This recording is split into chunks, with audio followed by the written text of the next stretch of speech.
Одлуката да соработуваат со актуелната власт од партијата на пензионери вела дека е донесена на барање на членството.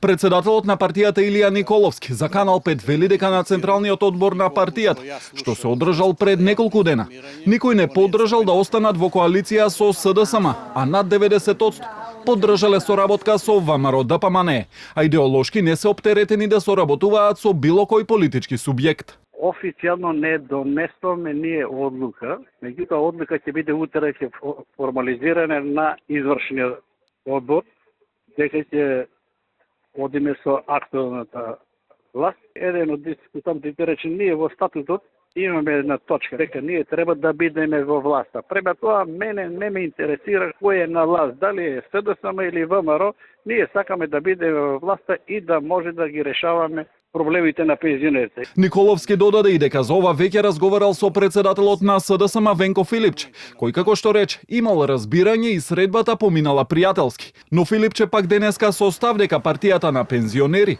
направила грешка што ја напуштила коалицијата со СДСМ. Во однос на партијата на пензионери, тоа е политичка партија која што има апсолутно право да носи своји автентични одлуки. Искрено верувам дека таа одлука е погрешна и дека со тек на времето и тие ќе сватат дека таа одлука е погрешна. Ние активно работиме со сите други коалициски партнери и секако изнаоѓаме и нови. Коалицијата со СДСМ неодамна ја напушти и партијата за демократска обнова на Македонија. Напуштањето на коалицијата со СДСМ представува принципиелен исчекор кон заштита на вредносниот интегритет на Дом. Соопштија тогаша на предстојните избори најавија дека нема да коалицираат со политички партии, туку ќе настапат заедно со граѓански иницијативи и локални заедници.